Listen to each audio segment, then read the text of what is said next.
Don't forget to like, subscribe and share the video.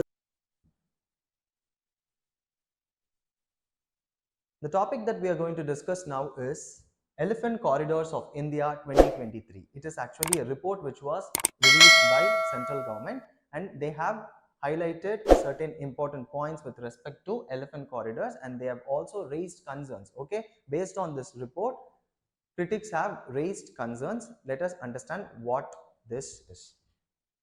So, Elephant Corridors of India report was recently published by the central government, and several discrepancies have been identified in the recent report.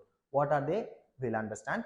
Before that, what is an elephant corridor? It is a strip of land that enable elephant movement between two or more friendly habitats. Okay, if there is one habitat of elephant here and another habitat of elephant here, say two elephant reserves, okay, and there will be corridors for these elephants to move from one reserve to another reserve or one habitat to another habitat. That corridor, that passage, a strip of land is called as corridors. Okay, you must have to understand this.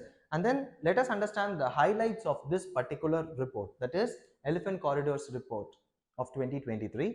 So the report highlighted a surge of 62 new corridors. So 62 new corridors have been, they evolved, have been created from 2010. So this is a 40% increase. This 62 number is actually 40% increase from this 2010 level, and at present there are 150 corridors across the nation. So how many elephant corridors are there in India now? It is 150. Important. Next is, let us understand other key findings of this report. One is West Bengal has the highest number of elephant corridors. Statements like this are important from exam point of view. So highest number of elephant corridors, 26. That thus it constitutes, it contributes to 17% of the total number of corridors. Okay, so this 26 is 17% of 150, the total number. Okay, and then there are 4 regions that are classified. Okay, one is East Central region, and then Northeastern region, Northern region, and then Southern region. This is how the elephant corridor regions are classified. Okay, so the East Central region contributes to 35%, the maximum. Okay, with 52 corridors, and Northeastern region is in the second place with 32%, that is 48 corridors. And then the southern region has 32 elephant corridors, which contributes to 21% of the total.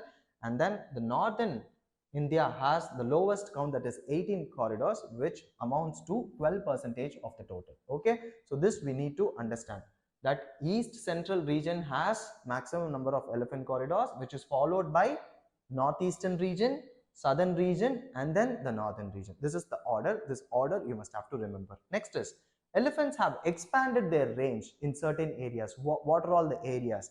They have expanded their range in Vidarbha region of Maharashtra, one, and also the southern Maharashtra, which is bordering Karnataka. These two areas, they have expanded range. More than that, their presence has been increased in areas like Madhya Pradesh within the Sanjay Tiger Reserve, and then Bandhavgarh area. In these regions also they have expanded their range. Moreover, northern Andhra Pradesh, even there the range has been expanded. Thus this will allow elephants from Odisha to move into Andhra Pradesh. So this is what we have to understand. So Vidarbha region, southern Maharashtra region, Madhya Pradesh, especially this Sanjay Tiger Reserve and Bandhavgarh region, and then the northern Andhra Pradesh. In all these areas, the elephant corridors have been expanded. So this we need to understand. Next, what are all the major discrepancies? We already saw in the first slide itself that there were discrepancies related to this report. Okay, so let us understand. Critics argue that initial significance of the corridors has been diluted. There were initial significance of this corridor. While these corridors were created, they were created for certain purpose, right? That purpose is being diluted. That is what the critics are saying. Why? That is because a trend is evolving, that a trend to label any area where elephants move as corridor. This should not be done, is what this critics are saying. Okay, so any area where elephants move from one place to another cannot be very randomly classified as an elephant corridor. There must be certain protection provided in that area, only then it can be categorized as a elephant corridor. That is what their concern is, and this has led to classification of landscapes and habitats as corridors. Okay, so landscapes of elephant and habitats of elephants are actually not corridors. Okay, so just because these landscapes and habitats are also classified as corridors, there is increase in number of corridors. That is what they are saying. Okay, so the central government is saying that we have increased the number of corridors, but then the critics are countering it by saying that you are classifying even habitats and landscapes of elephant as corridors. Actually, they are not. Okay, that is what their concern is.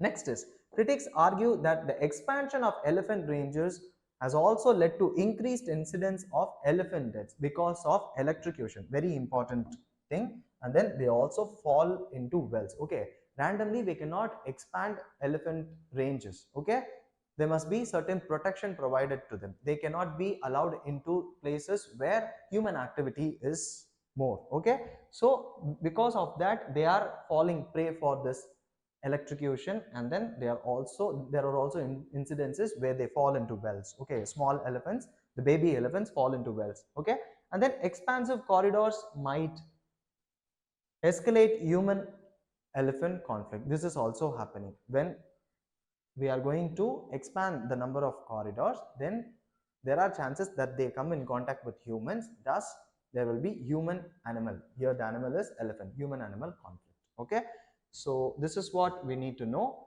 What else? Project Elephant directives on elephant corridors. We already have Project Elephant, right?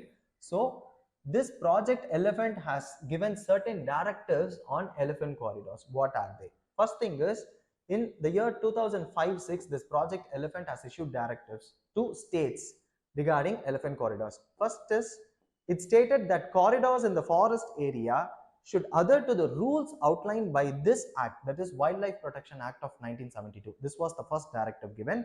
The second directive is, the areas with revenue and private lands were instructed to comply with this act, that is Environment Protection Act of 1986, and they have to be protected as an eco-sensitive area. Important. Okay, so these areas with private lands must be categorized as, or must be considered as, an eco-sensitive area according to this act, that is Environment Protection Act of 1986, thus potentially prohibiting any red category industries in that area. Okay, where it has been categorized as eco-sensitive, then there is prohibition of red category industries, which means which emit a lot of polluting materials. Okay, either in water or